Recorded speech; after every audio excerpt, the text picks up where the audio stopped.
Monsieur le Président de l'Assemblée nationale, Monsieur le Vice-président de la Chambre de commerce et d'industrie de région Paris-Île-de-France, Mesdames et Messieurs. Je suis vraiment très impatient que nous rentrions dans les débats, donc je vais faire très bref. Nous avons la chance d'avoir aujourd'hui de grands spécialistes. Nous avons Olivier Pastré, nous avons Xavier Timbaud, nous avons Patrick Artus, nous avons Odile Renaud-Bassot, qui va représenter le groupe Caisse des dépôts. Nous avons donc une magnifique table ronde et mieux que quiconque, ils vont nous parler d'Europe. Je pense à une chose, tout simplement, la raison d'être du Printemps de l'économie qui a été créé l'année dernière, c'est parti tout simplement d'une rencontre avec Michel Rocard, qu'on avait invité aux économiques de Turgot le 17 octobre, et on avait en commun cette formule: la méconnaissance en économie est une menace pour la démocratie. Et puisque nous faisions déjà pour les jeunes et les lycéens de la pédagogie de l'économie depuis 5 ans, on s'est dit qu'il faut y aller auprès du grand public. Et cette année, le choix, il n'y avait pas de choix. Il était urgent de parler d'Europe. Le taux d'abstention aux dernières élections est plutôt une triste nouvelle. Je crains fort pour les élections européennes du mois de mai. Je crois que vous l'aurez compris, je suis un Européen convaincu. Il est temps donc que nous parlions d'Europe ensemble, que nous rapprochions la recherche en économie des citoyens, que tous les acteurs qui font ce pays prennent la parole pour parler d'Europe. Je remercie M. Bartolone d'avoir accepté de venir faire ce discours introductif. Je le prends comme un cadeau pour mes gamins, pour mes élèves qui sont ici dans la salle et qui vont parler d'Europe, eux aussi, pendant une semaine au Printemps de l'économie. Pour introduire le débat, on va vous passer un petit dessine-moi l'écho que l'agence SIDO, partenaire du Printemps d'économie, a bien voulu nous faire. 2-3 petits mots, Jennifer. Bonjour, donc Jennifer Hendrix. D'abord, je suis très honorée d'avoir l'occasion de participer à cette conférence auprès d'aussi illustres orateurs. Donc en fait, je fais partie d'une agence de conseil en pédagogie qui s'appelle SIDO, qui est née il y a quelques années de la conviction qu'il existe plein de façons d'apprendre, des façons sans doute plus ludiques que celles qui sont répandues aujourd'hui, et même on pense vraiment que si l'apprentissage est ludique, on apprend d'autant plus efficacement. Du coup, on propose divers types d'outils à nos clients pour qu'ils puissent transmettre leur message ou faire une explication d'un message un petit peu complexe de façon ludique. Donc pour ça, on va créer des vidéos explicatives comme ce qu'on va vous présenter aujourd'hui, ou alors réaliser une BD, mettre en place des jeux. Enfin bon, il y a tout un tas de choses qui existent pour apprendre différemment. Donc la vidéo que vous allez voir dans quelques minutes, elle fait partie d'une série qui s'appelle Dessine-moi l'écho.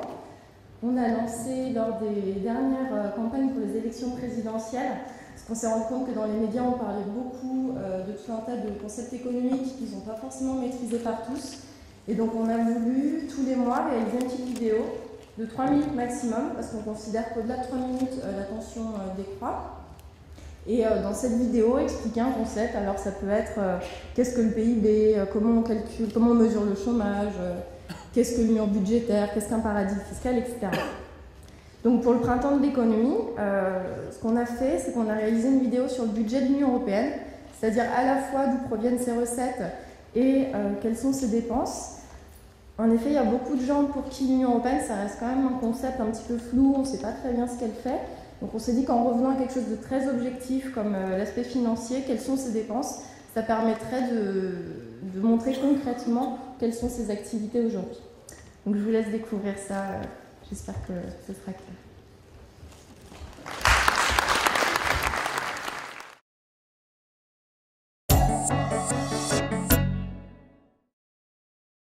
À quoi sert le budget de l'Union européenne? L'Union européenne, UE, compte aujourd'hui 28 États membres et environ 500 millions d'habitants. Mais son budget reste faible. À titre de comparaison, il est inférieur à celui de l'État belge. En effet, il ne doit pas dépasser un certain plafond, actuellement fixé à 1,23% de la richesse produite chaque année par l'ensemble des États membres.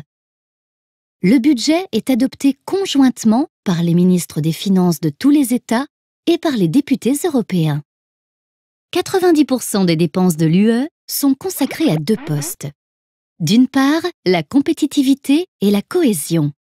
Les dépenses de compétitivité favorisent la création d'emplois et la croissance dans tous les États membres. Elles financent principalement la recherche, l'éducation et les infrastructures. Les dépenses de cohésion visent à aider les régions défavorisées de l'UE. Leur part a augmenté avec l'adhésion des PECO, pays d'Europe centrale et orientale. D'autre part, la conservation et la gestion des ressources naturelles. Majoritairement via la politique agricole commune, qui accorde des aides aux agriculteurs et aux éleveurs pour soutenir leurs activités. Mais aussi via d'autres politiques pour le développement rural, l'environnement et la pêche. Le reste des dépenses de l'UE finance son action au niveau mondial, par exemple ses activités diplomatiques et les aides qu'elle verse aux pays en développement ou ayant subi une catastrophe.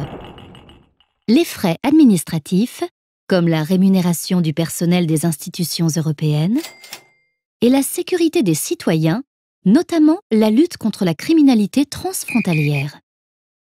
Le montant total des dépenses de l'UE doit être égal à celui de ses recettes, car elle n'a pas le droit d'avoir un budget en déficit.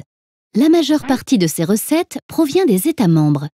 En effet, chaque État verse à l'UE une contribution en fonction de son niveau de richesse, mais aussi une petite partie de sa TVA. L'UE touche également les droits de douane perçus sur les importations en provenance du reste du monde. Enfin, elle a des recettes diverses, telles que les amendes qu'elle inflige aux entreprises ne respectant pas les règles de la concurrence. Actuellement, ce budget est au cœur des débats. Faut-il le laisser inchangé, le diminuer ou l'augmenter et ainsi accroître l'importance du rôle de l'UE?